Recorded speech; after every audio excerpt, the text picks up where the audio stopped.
Further development, it feels like 2020 all over again. And I'm not talking about elections or pandemics.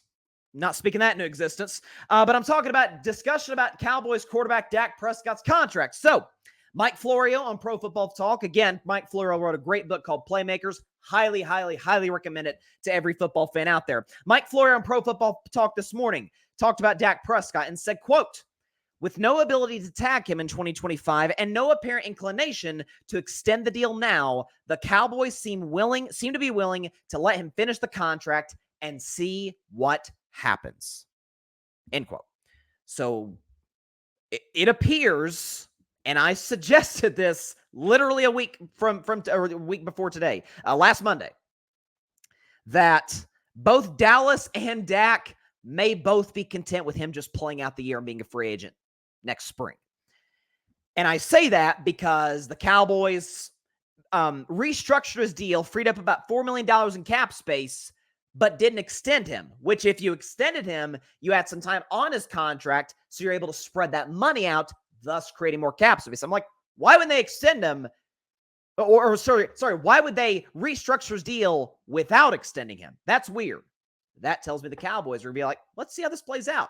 That tells me Dak, who has all the leverage, as Mike Florio correctly pointed out, Dallas can't franchise tag him. It's in his contract. And I thought, to me, it was my favorite part about the contract because I simply put, for Dak and for every NFL player, I hate the franchise tag. It's bad for the player, bad for the organization, and rarely anybody wins, and rarely does the player stay with that franchise. Nobody wins in the end. It's like when one person in the relationship thinks they're ready for the engagement, whether it be the one receiving the ring or the one giving the ring, but the other party isn't quite sure. It's just a total disconnect. Hate the franchise tag. That said, that's where Dak is. Cowboys can't tag him. Dak is asking reportedly for about $60 million a year, which, newsflash, is the going rate for quarterbacks of his caliber, just like $40 million was 3 years ago. But I was thinking about this. About Dak Prescott. Because Dak's the type of guy, I think, regardless of your feeling about him, I think we all agree on one thing.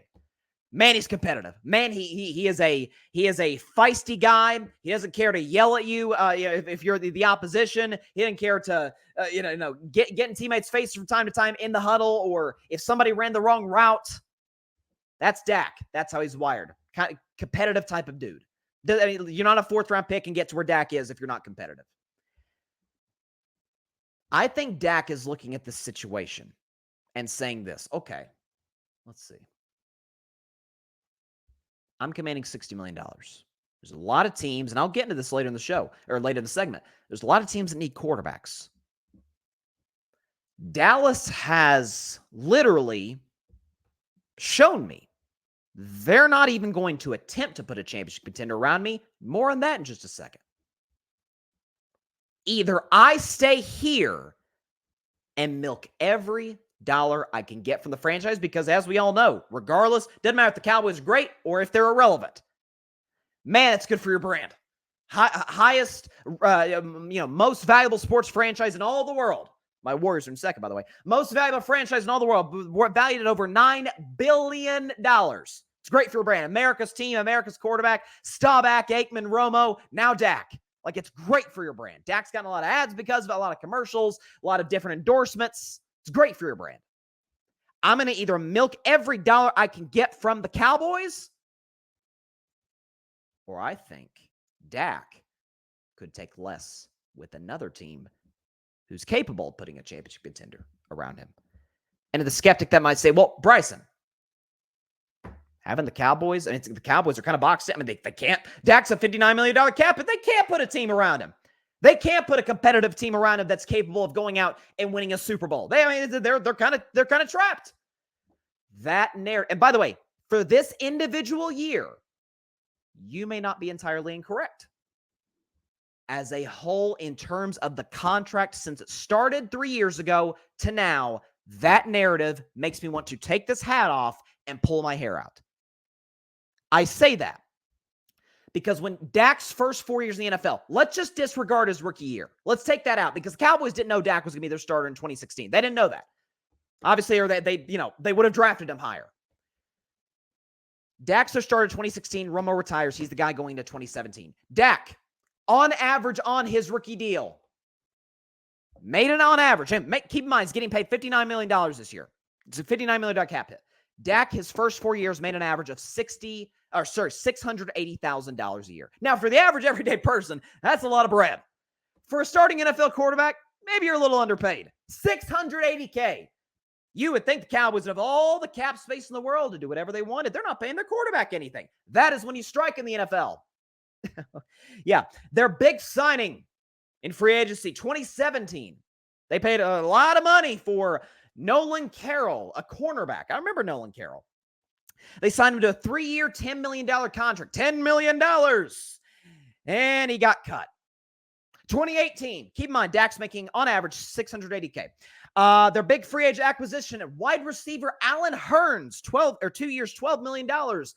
And he was demoted to wide receiver number 3 by the end of the season. 2019, their big acquisition, Randall Cobb. Remember Randall Cobb? Man, had some big days with Aaron Rodgers. Last great season, ironically, was with Dak. Had over 800 yards receiving. Got 1 year, $5 million. Keep in mind, Dak's making $680K. And in 2020, for what it's worth, Dak was on the franchise tag, made about 31 mil, so far above $680K. Dallas went out and spit big in free agency. They got 2 defensive tackles, Dontari Poe and Gerald McCoy. Both were cut by the end of the season. For the record, the Cowboys' third biggest acquisition was Dak's backup, Andy Dalton. All of that to be said when the Cowboys had all the cap space in the world to go put a team around Dak. They didn't, because that's not Jerry Jones, at least in the 21st century. Was Jerry Jones in the 90s? Man, he'd go out there and get Charles Haley. He'd go out there and get Deion Sanders. He'd pay his offensive line and Aikman and Michael Irvin and Emmitt Smith. That's not Jerry Jones in 2024. That's not who he is. When Jerry, and listen, I think, you know what? I think we all mostly knew when Jerry Jones, we're going to go all in. Everybody knew Cowboys aren't going all in. Come on. That's not their brand. But this narrative, they can't put a team around. Maybe they can't this year because the cap hit, in part because they won't extend them. But they had opportunities in the last few years to spread the money out and put a team around Dak, and they didn't. And when Dak was making less than Brock Purdy, Mr. Irrelevance, making now, less than that, they still couldn't put a team around him because that's not Jerry Jones. He's not an aggressive man by nature, at least in the last decade or so plus. But think about this for a moment, okay? Everybody acts like if the Cowboys move on from Dak, they just let him walk in 2025, which, if you're going to move on from Dak, at least try to get something for him, because somebody's going to go up. Dak Prescott did throw 36 touchdowns last year. I don't know, was top 5 in the NFL in pass rating and finished second for MVP. Somebody will give something up for him. So if I'm Dallas, I'd move Dak before I'd let him walk for nothing. That's just me. But let's just say they're going to let him walk, which I think they will. This idea that, you know what, let Dak walk, clear all this salary cap space, and we're going to go draft a guy. You know, Troy Aikman retired at the dawn of the new millennium, or actually right after the new millennium passed, after the 2000 season, right? And Tony Romo, 6 years later, became the Cowboys guy in 2006. Tony Romo became the guy, undrafted free agent. Anybody in Dallas, you longtime Cowboys fans, I'm a former Cowboys fan, left because of Jerry Jones and how he handled the Dak situation 4 years ago. Any of you longtime Cowboys fans remember the string of quarterbacks between 2001 and 2006-ish, in between when Aikman retired and Romo became the guy? I do. Well, I wasn't around, but I have the list here. Quincy Carter, Anthony Wright, Ryan Leaf, Clint Stoerner, Chad Hutchinson, and old Vinny Testaverde, Drew Henson, Drew Bledsoe. Then they got to Romo, who, by the way, it should be noted, they lucked into. Like, they lucked into Tony Romo. 2003 draft, okay? 262 players were drafted, including 13 quarterbacks. Tony Romo was not a single one of them. They lucked into him. Undrafted guy, Eastern Illinois. Props to Sean Payton and to Bill Parcells for developing him. But if the Cowboys thought Romo was going to be the guy that he was, my guess is he probably would have been drafted, I should say a little higher, but he wasn't drafted at all. In the case of Dak, if they thought Dak was going to be the future, I don't know, 134 guys went before him, including, was it 6 quarterbacks? 7 quarterbacks, including one of which, Paxton Lynch, Jerry was going to trade for. at the end of the first round. Good thing he didn't for Dallas' sake, because Paxton Lynch was out of Denver in 2 years. So this idea that Dallas is going to, they're going to find their guy. Last two franchise guys, Romo and Dak, lucked into both. But think about something else too. Kirk Cousins is... you get very split opinions on Kirk depending on who you ask. Because on one hand, it's, he's overrated, can't win the big game. And on the other hand, it's, he can't win the big game, but kind of underrated. Compare his numbers to Dak's. They're virtually identical. Now, I think Dak's clearly the better quarterback for a myriad of reasons that we don't have time to get into today. But Kirk Cousins, just too expensive for Washington. It's a lot of money. We tagged him twice. We're going to go out and we're going to find our guy. We don't need you, Kirk. Now, mind you, Kirk isn't exactly Patrick Mahomes, but he's also not, Kenny Pickett. He's a good quarterback. He's always been productive. Washington said, you know what? Bad ownership in Washington. Sound familiar? Washington said, we can do better. Yeah, Kirk left in 2018 free agency to the Minnesota Vikings, and the Commanders have tried 12 quarterbacks and are looking for another one. And they are crossing their fingers because they're not going to get Caleb. He's going number 1 to the Bears. Commanders have a second pick. I love Michael Penix Jr. Drake May's got some qualities I like. Jaden Daniels athletic. We don't know if they're going to be successful. Our guess is as good as the Commanders. They just got to cross their fingers, pray, hope, and hope to the football gods that maybe this is the guy. All the while, they could have just kept Kirk being good and then eventually, as time passes, then find their replacement. But Washington, as they tended to do under Dan Snyder, made an impulsive move. And they made the playoffs one time in 2020, but that was a 7-9 year and one of the worst divisions I've ever seen, the 2020 NFC East.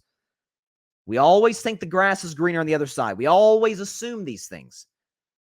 But this idea that Dallas can just move on Dak and pick their guy up, that's not how it works. Certainly in Dallas, that's not how it works. First of all, they went 5 years between Aikman and Romo and had a bunch of bad quarterbacks in between. And in between Romo and Dak, again, Dak, 4th-round guy. If they thought Dak was going to be what he was now, say what you want about Dak, he's better than a 4th-round pick. If they thought Dak was going to be what he is now, my guess is he probably wouldn't have went 135. And frankly, somebody would have probably taken Dak before the Cowboys did. So we can act like the grass is greener on the other side. And, I'll tell you, here's another one. Dak doesn't have a market. Dak doesn't have a market. First of all, 2 things. Kirk Cousins, back to Kirk, hasn't won a playoff game since pre-COVID, is 35 years old, 5 years older than Dak, and is coming off about the worst injury an athlete can suffer, the torn Achilles. He got 4 years, $185 million from the Atlanta Falcons. You know why? Because they needed a quarterback. And that's the going rate for a guy of Kirk's productivity, of his age, especially off an injury. Kirk probably would have gotten more if he hadn't torn his Achilles.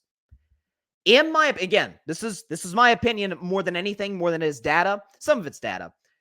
I think there are 13 teams, in 2025 that will be actively or to a certain degree, at least thinking about upgrading at quarterback in 2025, a year from now. Again, this is very, very hard to judge because we don't know what's going to happen this upcoming season.